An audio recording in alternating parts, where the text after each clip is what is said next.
Assalomu alaykum aziz kanalimiz obunachilari.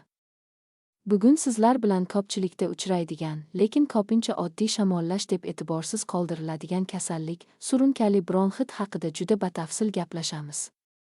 Ko'p odamlar oylar davomida yo'taladi. Balgam ajraladi. Nafas qisadi. Tez-tez shamollaydi. Lekin otib ketadi deb shifokorga murojaat qilmaydi. Aslida esa bu holat surunkali bronxit bo'lishi mumkin. Bugungi videoda biz surunkali bronxit nima? U qanday paydo bo'ladi? Belgilari. O'tkir bronxitdan farqi. Kimlarda ko'p uchraydi? Qaysi holatlarda xavfli? Surunkali bronxit bilan qanday yashash kerak? Haqida oddiy va tushunarli qilib keng tushuntiramiz. Videoni oxirigacha tinglang, chunki bu ma'lumotlar o'zingiz yoki yaqinlaringiz salomatligi uchun juda muhim. Surunkali bronxit nima? Surunkali bronxit bu bronxlar, ya'ni nafas yo'llarining uzoq vaqt davomida yalliglanib turishi bilan kechadigan kasallikdir. Tibbiy jihatdan aytganda, kamida 2 yil ketma-ket, har yili 3 oy va undan ko'p davom etadigan, yo'tal va balgam bilan kechsa, bu holat surunkali bronxit deb hisoblanadi. Surunkali bronxit yuqumli emas, lekin sekin-asta kuchayib boradi. Vaqtida e'tibor berilmasa, o'pkaga jiddiy zarar yetkazadi. Surunkali bronxit qanday paydo bo'ladi? Surunkali bronxit bir kunda paydo bo'lib qolmaydi. U yillar davomida rivojlanadi. Asosiy sabablar: uzoq vaqt chekish, sigaret tutuni bilan nafas olish, changli muhitda ishlash, sovuq va nam havo, tez-tez shamollash, davolanmagan o'tkir bronxit, havo ifloslanishi. Eng asosiy sabab chekish. O'tkir bronxit va surunkali bronxit farqi. O'tkir bronxit to'satdan boshlanadi. Ko'pincha shamollashdan keyin 1-3 hafta ichida o'tib ketadi.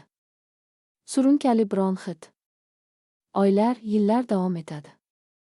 Har yili qaytalanadi. Asta-sekin kuchayadi. Surunkali bronxitning asosiy belgilari. Surunkali bronxitda eng ko'p uchraydigan belgilar: uzoq davom etadigan yo'tal, balgam ajralishi, ertalab kuchli yo'tal, sovuq havoda yo'tal kuchayishi, nafas qisishi, tez charchash, ko'krak qafasida og'irlik. Dastlab yo'tal yengil bo'ladi, keyinchalik kuchayadi. Balgam qanday bo'ladi? Balgam shaffof bo'lishi mumkin. Oq yoki sarg'ish bo'lishi mumkin. Infeksiya qo'shilsa, quyuqlashadi. Balgam rangining o'zgarishi holat og'irlashganini ko'rsatadi. Surunkali bronxit qachon xavfli bo'ladi? Quyidagi holatlar xavfli hisoblanadi. Nafas qisishi kuchayib borsa, zinadan chiqishda hansirash, balgam ko'payib ketsa, tez-tez isitma bo'lsa, lablar ko'karib ketsa. Bu holatlar o'pkaning chuqur zararlanganidan darak berishi mumkin. Kimlarda surunkali bronxit ko'p uchraydi? Chekuvchilarda, 40 yoshdan oshganlarda, konchilar, quruvchilar, sovuq joyda ishlovchilarda, shaharlarda yashovchilarda, ayollarga nisbatan erkaklarda ko'proq uchraydi. Surunkali bronxit o'pkaga qanday ta'sir qiladi? Vaqt o'tishi bilan bronx devorlari qalinlashadi. Havo o'tishi qiyinlashadi. O'pkada kislorod almashinuvi kamayadi. Natijada doimiy hansirash, yurakka yuklama oshishi, umumiy holsizlik.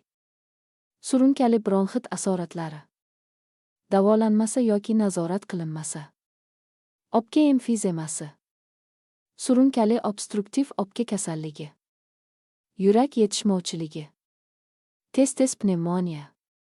Surunkali bronxit bilan yashash.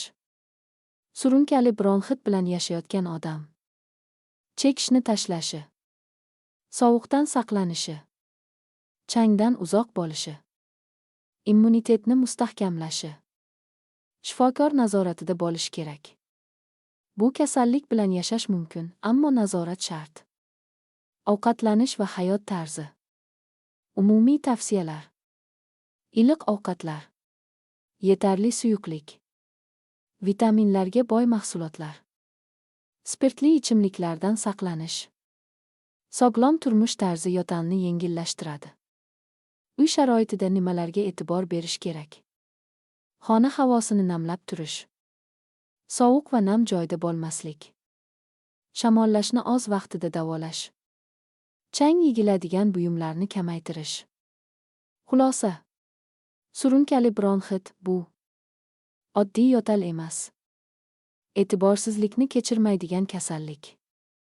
Vaqtida aniqlash asoratlarning oldini oladi. Hayot tarzini o'zgartirish eng muhim qadam.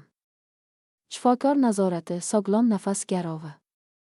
Agar ushbu video siz uchun foydali bo'lgan bo'lsa, like bosing. Yaqinlaringiz bilan ulashing. Kanalimizga obuna bo'ling. Keyingi videolarda yana foydali va hayot uchun muhim tibbiy mavzular bilan uchrashamiz.